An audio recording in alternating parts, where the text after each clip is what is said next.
Assalamualaikum warahmatullahi wabarakatuh. Perkenalkan, nama saya Tegar Indrajaya. Saya jurusan Teknisi Mekanik Alat Berat di BLK Samarinda. Di sini saya diberi tantangan oleh instruktur saya, oleh Pak Dani, untuk menyelesaikan troubleshooting pada unit D3K Caterpillar. Ini unitnya mengalami kerusakan yang mengakibatkan unit ini tidak bisa maju dan mundur. Dan hos hidrolik pada pumpnya sering mengalami kebocoran. Sebelum kita melakukannya, kita akan menganalisis pada komponen-komponennya dan hosnya. Oke, kita langsung menganalisis di atas. Ya, sebelum kita melakukan analisis, kita running terlebih dahulu engine-nya. Setelah running, kemudian kita melihat hos-hos yang ada pada hidrolik pump. Nah, ini ada dua hidrolik pump. Yang pertama yang depan, yang kedua yang di belakang ya. Jadi ini tipe hidrolik pump, tipe gear pump ya. Ini tipe gear pump. Di sini yang sering mengalami kebocoran itu pada hosnya. Hos ini mengalir ke posisi in pada filter. Yang ini in pada filter, yang ini out setelah filter. Nah, di sini sering mengalami kebocoran. Indikasinya itu ada dua. Indikasinya ada dua. Yang pertama itu karena hosnya telah fatigue, dan yang kedua kebuntuan pada filter. Kenapa kebuntuan pada filter ini bisa menyebabkan hos pecah? Karena ada pressure yang tinggi. Pressure tinggi ini bisa menyebabkan hos yang telah fatigue ini mengalami kebocoran atau pecah. Nah, itu bisa terjadi kerusakan juga pada sistem karena oli yang disuplai tidak sampai ke komponen-komponennya. Nah, itu bisa menyebabkan seperti kerusakan pada unit D3K ini mengalami tidak bisa maju mundur. Mungkin karena filternya buntu, karena temperaturnya tinggi, tidak bisa mengalir ke komponen-komponen penggerak.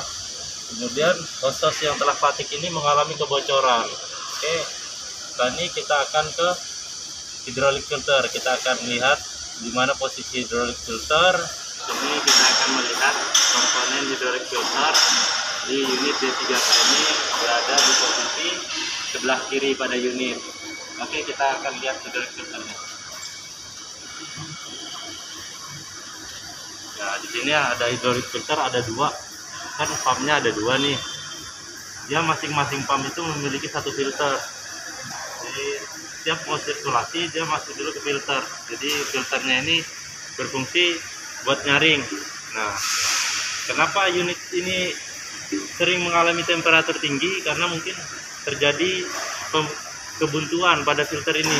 Filter ini bisa buntu dan hos-hosnya telah fatigue, jadi sering mengalami kebocoran. Setelah diganti hidrolik filternya, setelah diganti, kemudian kita akan merunning unit ini.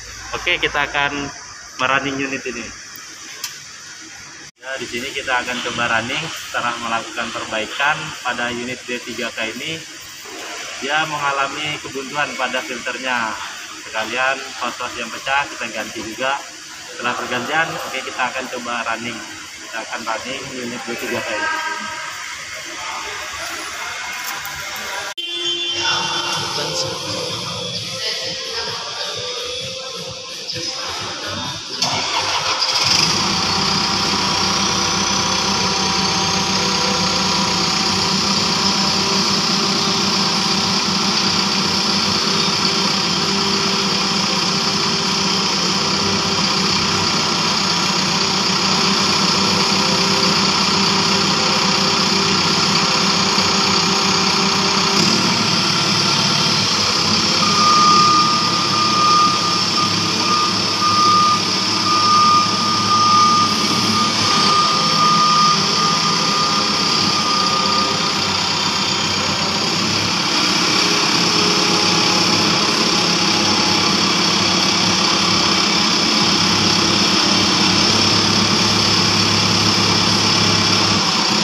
Ya, unit ini telah ready, telah melakukan perbaikan, maju mundurnya juga telah mau, pasnya tidak terjadi pecah lagi.